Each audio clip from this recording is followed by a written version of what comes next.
हरियाणा की हर अपडेट के लिए बेल आइकन दबाएं और सब्सक्राइब करें STV हरियाणा न्यूज। केंद्र सरकार की ओर से लाए गए 3 अध्यादेशों के खिलाफ प्रदेश के किसान सड़कों पर उतर आए हुए हैं। प्रदेश के अलग अलग हिस्सों में किसान हल्ला बोल कर रहे हैं और सरकार से 3 अध्यादेशों को वापस लेने की मांग कर रहे हैं। इसी को लेकर फतेहाबाद, कैथल, कुरुक्षेत्र, अंबाला, करनाल और गोहाना में किसानों का प्रदर्शन देखने को मिला।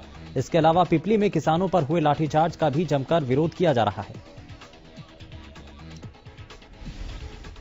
सरकार की ओर से लाए गए 3 अध्यादेशों के खिलाफ प्रदेश के अलग अलग हिस्सों में धरना प्रदर्शन जारी है। गोहाना में भी भारतीय किसान यूनियन के बैनर तले किसान SDM ऑफिस के बाहर इकट्ठा हुए। किसानों ने कहा कि सरकार मीटिंग के जरिए किसानों को गुमराह करने का काम कर रही है। किसान किसी भी कीमत में मानने वाले नहीं हैं।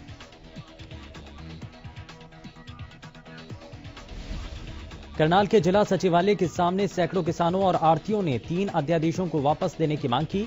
इस दौरान पिपली में हुए किसानों पर लाठीचार्ज के बाद किसानों पर दर्ज हुए मुकदमों को वापस लेने की मांग की गई। हरियाणा विधानसभा के डिप्टी स्पीकर रणबीर सिंह गंगवा ने कहा कि किसानों को नए अध्यादेशों से कोई नुकसान नहीं होगा, बल्कि इसके माध्यम से किसानों के अधिकार बढ़ेंगे।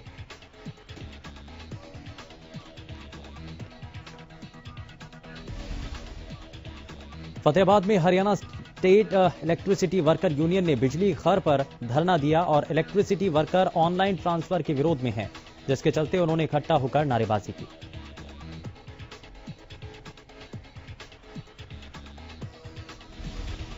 बहादुरगढ़ में भी ऑनलाइन ट्रांसफर पॉलिसी के खिलाफ बिजली कर्मचारियों ने प्रदर्शन किया।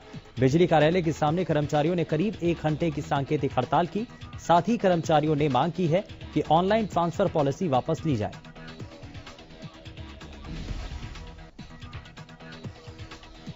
भिवानी डिवीजन स्तर पर ऑनलाइन ट्रांसफर पॉलिसी के खिलाफ बिजली कर्मचारियों ने जोरदार प्रदर्शन किया। कर्मचारियों का कहना है कि इस नीति से कर्मचारी ज्यादा प्रभावित होंगे, जिससे कर्मचारियों को काफी परेशानियों का सामना करना होगा। फरीदाबाद में ऑनलाइन ट्रांसफर पॉलिसी को लेकर बिजली निगम के चारों डिवीजन में बिजली कर्मचारियों ने प्रदर्शन किया। बिजली कर्मचारी ऑनलाइन ट्रांसफर पॉलिसी से नाखुश हैं, जिसके चलते भारी संख्या में कर्मचारियों ने सरकार के खिलाफ रोष जाहिर किया। साइबर सिटी गुरुग्राम में कोरोना का कहर लगातार जारी है।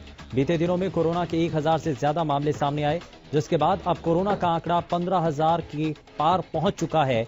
हालांकि राहत की बात यह है कि रिकवर होने वाले लोगों की संख्या में भी इजाफा हो रहा है।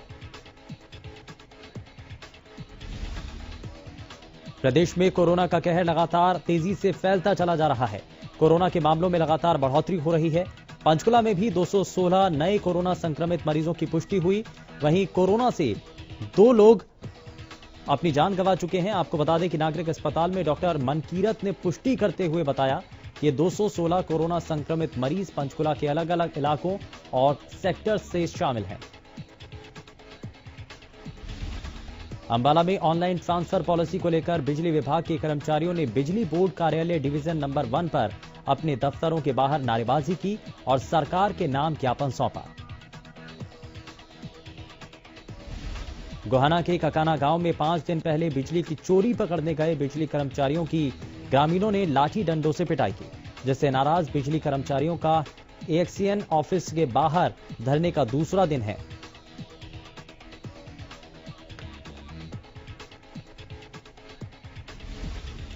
प्रदेश के खेल राज्य मंत्री संदीप सिंह कुरुक्षेत्र में लगे रक्तदान कैंप पहुंचे, जहां उन्होंने एक कोरोना से ठीक होने वाले मरीज से प्लाज्मा डोनेट करने की अपील की।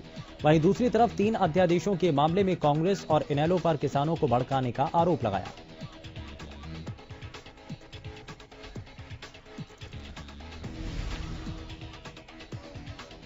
कांग्रेस प्रदेश अध्यक्षा कुमारी सैलजा करनाल पहुंची, जहां उन्होंने किसानों के मुद्दे को लेकर प्रदेश सरकार को घेरा। सरकार की तरफ से विपक्ष द्वारा किसानों को भड़काने के मुद्दे पर कुमारी सैलजा ने पलटवार करते हुए कहा कि किसान खुद समझते हैं कि उनके साथ क्या हो रहा है।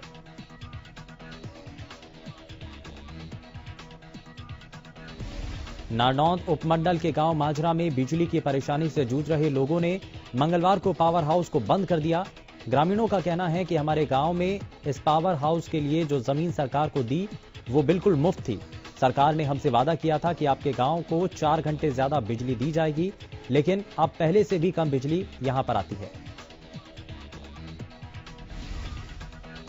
एक बार फिर हरियाणा न्यूज की खबर का असर हुआ है। हिसार की तहसील उकलाना से मामला सामने आया था कि डाक विभाग में कार्यरत पोस्टमैन ग्रामीणों को झांसा देकर उनकी करोड़ों रुपए की जमा पूंजी लेकर फरार हो गया।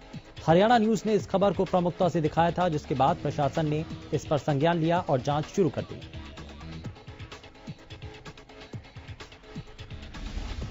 अंबाला रोडवेज डिपो की वर्कशॉप में कार्यरत अप्रेंटिसों को 8 महीने से वेतन नहीं मिला है, जिसको लेकर उन्होंने रोडवेज डिपो मैनेजर के कार्यालय के बाहर हड़ताल की। इस दौरान उन्होंने आरोप लगाते हुए कहा कि ना तो मैनेजर से मिलने दिया जाता है और ना ही वेतन मिलता है, बार बार निकालने को लेकर धमकाया जाता है। वहीं उन्होंने कहा कि जब तक वेतन नहीं मिलेगा काम नहीं करेंगे।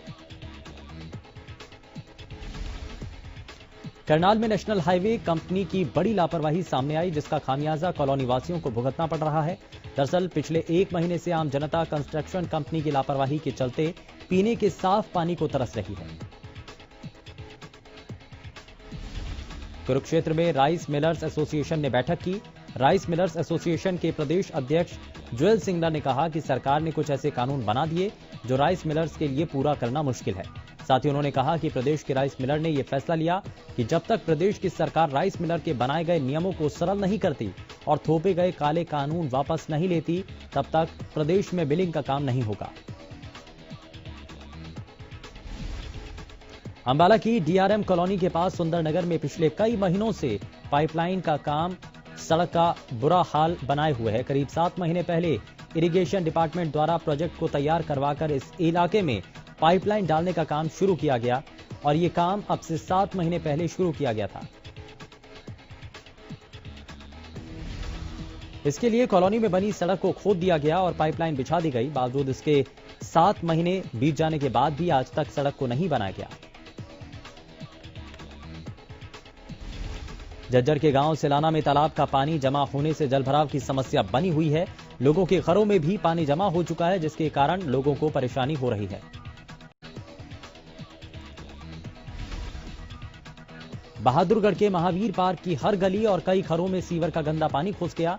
दरअसल रोहतक दिल्ली रोड पर नई सीवर लाइन डाली जा रही है। नई सीवर लाइन डालने वाली मशीन ने पुरानी सीवर लाइन को तोड़ दिया, जिस कारण सीवर व्यवस्था खराब हो गई। लोगों का कहना है कि गंदे पानी के बीच में रहने से उनको कई बीमारियों का डर सता रहा है। वहीं वार्ड पार्षद के पति राजेश का कहना है कि ट्रैक्टर लगाकर सीवर के पानी की निकासी की व्यवस्था की गई, गलत सीवर डालने वाली कंपनी की है और नगर परिषद के अधिकारियों को भी इस बारे में बता दिया गया है। रेवाड़ी के खंड जाटूसाना की शिव मोहन गौशाला के संचालक ने प्रशासन से गौशाला के लिए फंड की मांग की है। गौशाला सचिव और प्रधान ने कहा कि इस गौशाला में लगभग 600 गायें हैं, जिनके लिए पर्याप्त मात्रा में चारे की व्यवस्था किसानों और ग्रामीणों द्वारा दिए गए चंदे से की जाती है।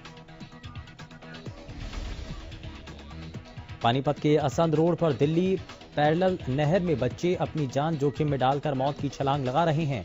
आपको बता दें कि लगातार नहरों में डूबने की घटनाएं बढ़ रही हैं। वहीं पुलिस की नाक के नीचे असंध रोड पर दिल्ली पैरेलल नहर में युवा बच्चे सड़क क्रॉस करते हुए जंप लगाते हैं। अंबाला का जगाधरी चौक इन दिनों पार्किंग का अड्डा बन चुका है। यहां लोग बीच सड़क अपने वाहन खड़े कर खरीदारी करने निकल जाते हैं, लेकिन इन वाहनों की वजह से दिन भर जाम की स्थिति शहर के इस मुख्य चौराहे पर बनी रहती है। इतना ही नहीं, पुलिस ने मौके से बीच सड़क खड़े वाहनों को इंपाउंड भी किया। इस मौके पर पुलिस अधिकारियों ने बताया कि यहां लोगों को पहले भी समझाया जा चुका है, बावजूद इसके लोग सड़क के बीचों बीच अपनी गाड़ी खड़ी कर जाते हैं।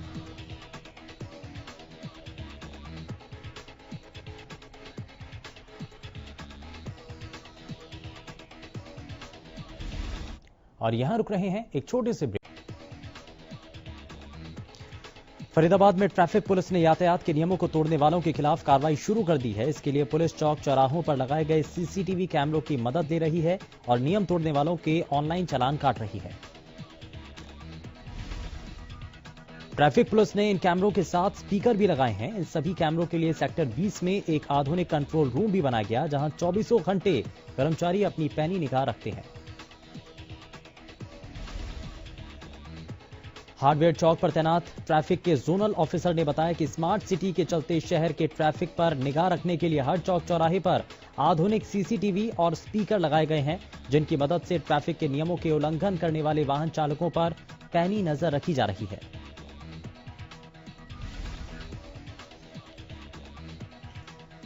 रेवाड़ी के गांव कढ़ू भवानीपुर में बीती रात दो पक्षों में खूनी झड़प हो गई। पुरानी रंजिश को लेकर दोनों पक्षों में कहासुनी हुई और कहासुनी इतनी बढ़ गई कि एक पक्ष के लोगों ने दूसरे पक्ष के लोगों पर लाठी डंडों से हमला कर दिया। इस झगड़े में एक की मौत हो गई जबकि एक शख्स घायल हो गया। फतेहाबाद के चंद्रावल गांव में ब्लाइंड मर्डर के मामले में पुलिस को बड़ी सफलता मिली है। दरअसल पुलिस ने 24 घंटों में ब्लाइंड मर्डर की गुत्थी को सुलझा लिया है।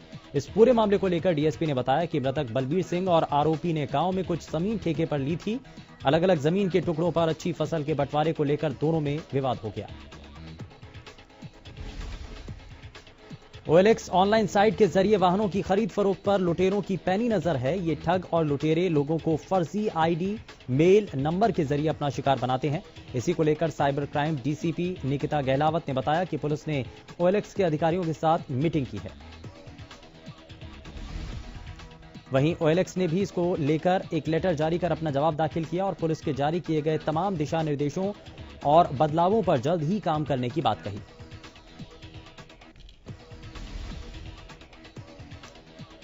हांसी सीआईए पुलिस ने ऑनलाइन ठग करने वाले एक ठग को गिरफ्तार किया है, जिसे जुवेनाइल कोर्ट में पेश कर 1 दिन के रिमांड पर लिया गया है। पुलिस पूछताछ में आरोपी ने महाराष्ट्र, कर्नाटक में 40 से ज्यादा वारदातें कबूल की हैं, जिसकी जानकारी डीएसपी विनोद शंकर ने प्रेस कॉन्फ्रेंस कर दी। लोहारू में चोरी की वारदात तीसरी आंख में कैद हो गई। यहां पीएनबी बैंक के सामने से एक नाबालिग ने चोरी की वारदात को बड़े ही शातिराना अंदाज में अंजाम दिया। चोरी की यह पूरी वारदात वहां पर लगे सीसीटीवी कैमरे में कैद हो गई। बहरहाल पुलिस ने अज्ञात के खिलाफ मामला दर्ज करते हुए जांच शुरू कर दी है। हांसी में सीएम फ्लाइंग की टीम और फूड सेफ्टी ऑफिसर हिसार के निर्देश पर शहर में दूध और मिठाई की दुकानों पर मौजूद पदार्थों के सैंपल कलेक्ट किए। टीम ने मौजूद दुकानों से लिए गए सैंपल को जांच के लिए लैब भिजवाया। कई दुकानदार अपनी दुकानें बंद कर टीम के जाने का इंतजार करते हुए नजर आए। फूड सेफ्टी ऑफिसर अरविंद ने बताया कि उनके पास सीएम फ्लाइंग स्क्वाड से सूचना आई थी कि हांसी में दूध और घी में मिलावट की जा रही है।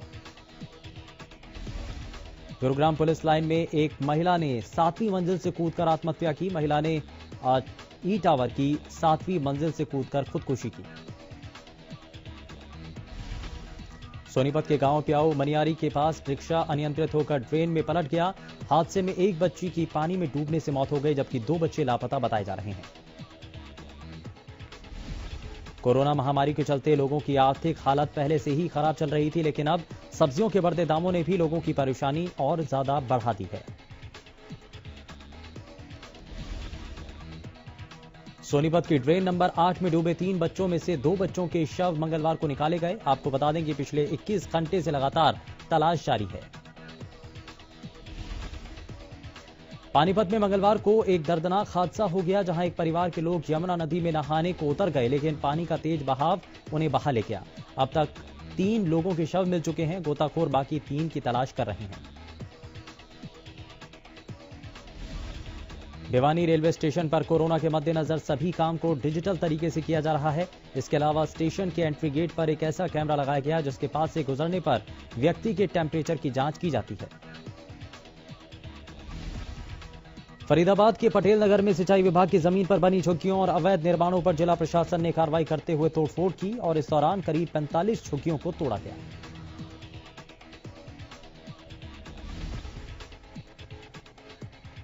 फिलहाल के लिए बस उतना ही। नमस्कार।